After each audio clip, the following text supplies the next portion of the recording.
Enzo Recto, kalaban ang katiwalian at kasinungalingan, kakampi sa katotohanan at kabutihan. Lahat, bago ho namin nabukasan ang hapag para sa mga tanong, ilang mga punto lamang, particular dun sa mga kaganapan po kahapon. Siyempre may mensahe po tayo sa depensa. Yan na ba yung best nyo? Parang galingan nyo pa ng onte. Kasi even if they had raised document discrepancies on Cross, it did not diminish the threat itself. Di ba? Ang pinag-usapan pa rin po natin dito, yung pong banta ng pangalawang Pangulo, sa House Speaker, at sa First Lady. So hindi ko nagbabago yun. Tuloy pa rin ho yun. Ibig sabihin, kahit pag-usapan ho natin araw-araw, sino ba yung pagkakaiba ho ng mga docket number ng pong Department of Justice document, no? Hindi nagbabago yung fact na mayroong nagbanta, mayroong pagbabanta, at mayroon pong pinagbantaan. So, pasok pa rin po sa banga yung pong teorya ng prosecution na mayroon pong aktwal na pagbabanta laban sa Pangulo at kanyang pamilya that rises to a level of an impeachable offense. So, tuloy pa rin po yun. So, we will let them nitpick on all of these documents, no problem. Kasi hindi ko nagbabago yung fact na mayroon pong pagbabanta. Pangalawa, nakakatawa ko yung mga tanungan. Sa totoo lang, parang no-brainer yung mga tanong eh. Nung pong cross-examination on several points. No? Una, pero nung magpagtatanong ho doon sa control of the Office of the President over the NBI and the DOJ. Parang talaga naman. Hindi ba?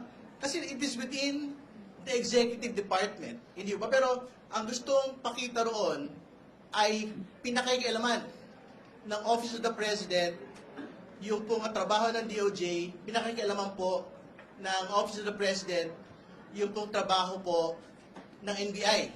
Pero malinaw ko yung sagot ni Attorney Lotoc po doon eh. Hindi ba? Yung pong back and forth of documentation from the DOJ to the NBI. And sabi ng DOJ, hindi, may kulang yan, isolin nyo, ayusin nyo. Inayos nila.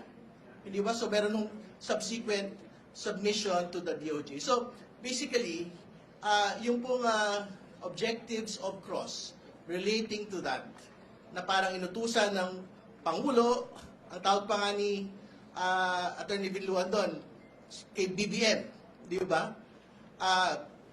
Pagpapakita ho talaga yun na they are basically grasping at straws in conducting the Cross. Yun yung unang punto on the question. So, but secondly, may mga tinatanong din ho doon, ano? Na is the NBI's recommendation binding on the court, binding on the DOJ? Obviously not. Hindi ba? At tingin ko malinaw naman ho, not just to Attorney Lotoc, but to the public itself, na talaga naman hong recommendatory po yung pong pagtingin ng DOJ, pero pwede ho yang i-consider ng DOJ at nung pong mga korte, pagka meron na pong mga kaso.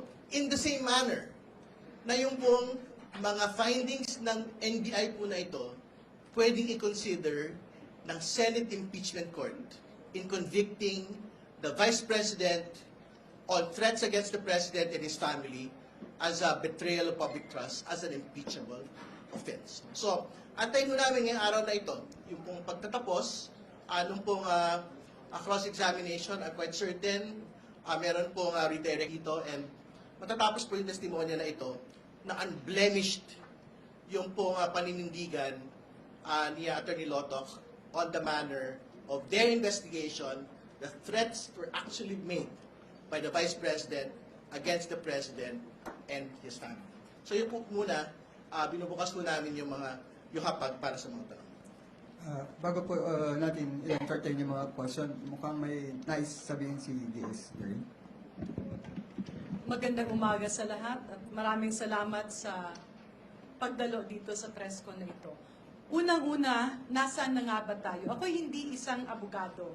Pero kung titingnan natin, pag-usapan natin, ano bang pinag-uusapan dito? Ang impeachment court ay hindi korte kung saan sinasabi mong kriminal ba o hindi ang isang tao. Ang impeachment court ay tumitingin kung ang isang tao ba na ibinoto ng taong bayan ay karapat-dapat na manatili sa posisyon niya o hindi. At kapag sinabi natin betrayal of public trust, ang ibig po sabihin nito ay pagtataksil sa tiwala ng taong bayan. Kahapon, isinalang yung ating pangalawang testigo in the person of Attorney Jeremy Lotok, a director from the National Bureau of Investigation. Sino ba si Attorney Lotok? Siya yung hepe ng bureau o departamentong nag-imbestiga ng mga video at mga salitang nabitiwan ng ating pangalawang Pangulo. Well, depende ho yan, no? Dun sa mga matitirang oras pagkatapos ho ng examination ni Attorney Lotok. Tatandaan natin, nung tinanong sila kahapon, sinabi ho, they're just halfway through. So, mukhang kung gaano ho katagal yung cross-examination nila kahapon, asahan natin na ganyan din ho yung itatagal ngayong araw. After that, bibigyan ho ng opportunity ang prosecution na mag-conduct ng redirect at pwede naman din silang mag-recross. So, titignan ho natin kung may pa hong matitirang oras at kung yan ho ay papayagan ng impeachment court. Sir, for the record lang po, what to expect from Attorney Lopez? And will you have her declared as hostile?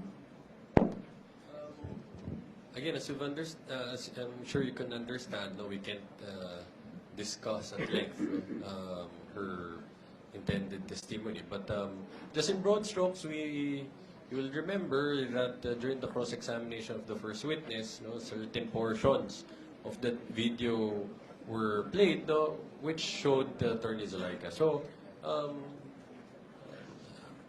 the context of her testimony revolved around that incident.